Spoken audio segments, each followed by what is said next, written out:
नमस्कार दोस्तों।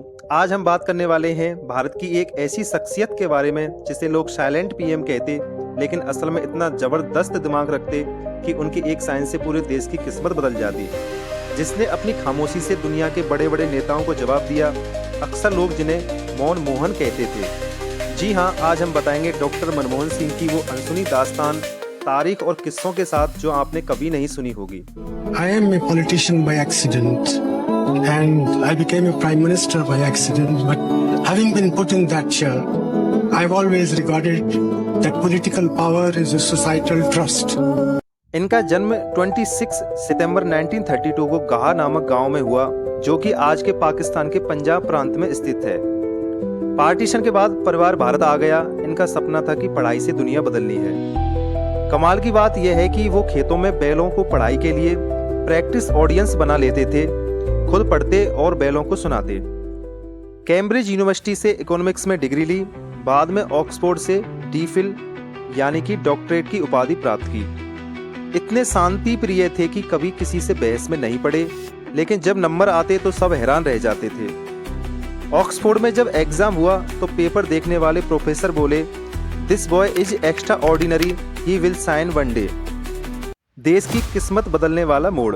1991 तत्कालीन प्रधानमंत्री नरसिम्हा राव ने उन्हें तब वित्त मंत्री बनाया जब भारत आर्थिक संकट में डूब गया। खजाना बिल्कुल खाली था। इतना कम विदेशी मुद्रा भंडार था कि भारत सिर्फ 3 हफ्ते तक अपना खर्च चला सकता था। उन्होंने IMF से लोन लिया, लेकिन शर्तें ऐसी रखी कि देश का भविष्य बच गया। अगर मनमोहन जी उस समय गलत फैसले लेते तो देश बर्बाद हो जाता। जब उन्होंने संसद में बजट पेश किया तो कहा, कोई भी ताकत अब भारत की आर्थिक तरक्की को नहीं रोक सकती। मिट गए मिस्र, यूनान और रोमा, कायम है अब तक, लेकिन कायम है अब तक नामो निशान हमारा।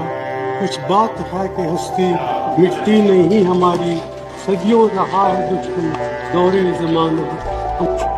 2004 में जब सोनिया गांधी ने पीएम बनने से मना किया तो अचानक शांत स्वभाव वाले मनमोहन जी भारत के 13वें प्रधानमंत्री बन गए। शपथ लेने से पहले वे अपनी पत्नी से बोले, क्या मैं इस जिम्मेदारी को उठा पाऊंगा? तब उनकी पत्नी ने कहा, आपने हमेशा देश को बचाया है, अब चलाकर दिखाइए। 2004 से 2014 तक 10 साल मनमोहन जी देश के प्रधानमंत्री रहे। अब बात करते हैं मनमोहन सरकार के कुछ दमदार फैसलों के बारे में। 2008 इंडो यूएस न्यूक्लियर डील, इतिहास बदल देने वाला समझौता, जिससे भारत दुनिया के परमाणु क्लब में शामिल हुआ। मनरेगा और RTI एक्ट जैसे कानून, जिससे लाखों गरीबों को सहारा मिला। विदेशी नेताओं ने उन्हें the Guru of economic reforms कहा। एक अनसुना किस्सा। न्यूक्लियर डील के दौरान सरकार गिरने वाली थी, लेकिन एक वोट से बची। आज तक उस वोट का असली खेल एक रहस्य है। एक और मजेदार किस्सा। एक बार संसद में जब विपक्षी नेता बोले, आप बोलते नहीं हैं, तो मनमोहन जी ने मुस्कुराकर कहा, जब इतिहास लिखा जाएगा तब ये ज्यादा मायने नहीं रखेगा कि मनमोहन सिंह कितनी बार बोले, बल्कि यह कि उन्होंने देश को कहां पहुंचाया। तालियों की गड़गड़ाहट गूंज उठी। अवार्ड्स और सम्मान। 1987 Padma Vibhushan, 2002 outstanding parliamentarian award, 2005 euro money award for finance minister of the year, 2010 Time magazine की world's 100 most influential people list में शामिल किया। वर्ल्ड इकोनॉमिक फोरम और कई विदेशी यूनिवर्सिटीज ने ऑनरी डिग्री दी। बराक ओबामा ने उन्हें कहा था, ये man of wisdom and humility my गुरु। मनमोहन सिंह जी ने 26 दिसंबर 2024 को दिल्ली के एम्स में 92 वर्ष की उम्र में इस दुनिया को अलविदा कह दिया। तो दोस्तों, डॉक्टर मनमोहन सिंह सिर्फ एक शांत प्रधानमंत्री नहीं थे, बल्कि भारत के सबसे अंडररेटेड सुपर हीरो थे। उनकी खामोशी ही उनका सबसे बड़ा हथियार थी।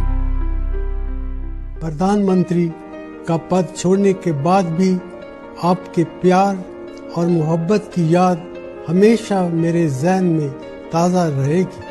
मुझे जो कुछ भी मिला है इस देश से ही मिला है। एक ऐसा देश जिसने बंटवारे के कारण बेघर हुए एक बच्चे को इतने ऊंचे पद तक पहुंचा दिया। ये एक ऐसा कर्ज है जिसे मैं कभी अदा नहीं कर सकता। ये एक ऐसा सम्मान भी है जिस पर मुझे हमेशा गर्व रहेगा।